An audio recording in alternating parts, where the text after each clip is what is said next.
Hi mga guys! Magandang hapon! Ngayong araw nga palang ito, nagyaya yung biyanan kong lalaki na pupunta kami sa Intersport kasi bibilhin namin yung swimsuit ni Melissa dahil nag-complain na siya nung isang araw na maliit na nga daw yung kanyang pang sport.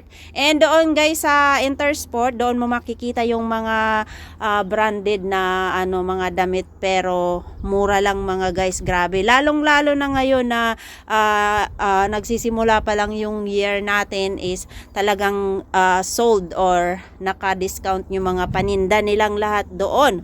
So ayun na nga, lalong lalo na yung mga yung mga sport na famous sa buong Europe, ganon. Doon mo makikita ang mga brand na mga damit. So ayun guys, so ito yung dinadaanan nga pala namin. Ayan, makikita nyo naman na medyo malapit ng magkadahon yung mga puno dahil malapit na naman ang summer dito mga guys sa north of France. So ganyan yung itsura ng daanan namin and medyo malapit lang pala ito. And alam nyo ba guys, pag namimili kami or bibili kami ng isang bagay, ayun talaga lang ang aming pupuntahan. So hindi na kami titingin-tingin ng kung ano lang talaga.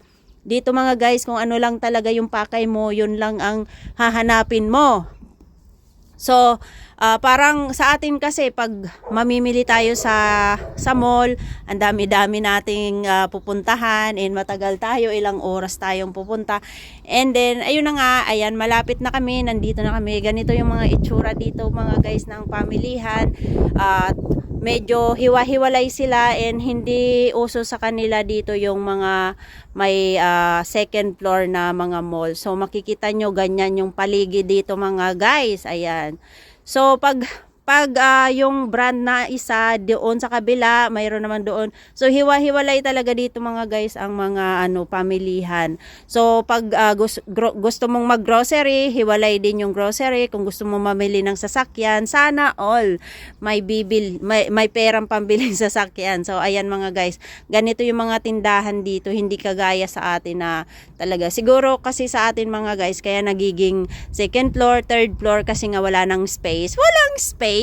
Ganon. Dito kasi maraming space. Ayan yung mga Anyway mga guys, tingnan nyo naman ito yung aming daanan and ayun.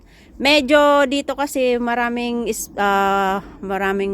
space, so kaya hiwa-hiwalay siguro yung kanilang tindahan. Ayun. O, makikita nyo naman yan dyan sa video, hiwa-hiwalay talaga. Pero sa France, sa City of France siguro marami naman doon na mataas yung mga building nila mga guys sa city. Dito kasi sa amin, sa north kami mga guys. So ayan na yung ating Intersport mga guys. Ganito lang yung itsura niya. Check outfit, charot. So ayan mga guys, let's go. Nandito na kami and pupunta na kami sa loob ng tindahan. Ayan. 'Di ba nakahiwalay lang Intersport mga guys sa pamilihan ng iba. So ayan yung biyanan kong lalaki. So go na tayo at pumasok na tayo sa Intersport. Ayan, go. Lakad-lakad lang. Hello! So, nandito na kami sa loob mga guys at tatapusin ko na tong aking video. Thanks for watching and have a good day everyone! Bye-bye!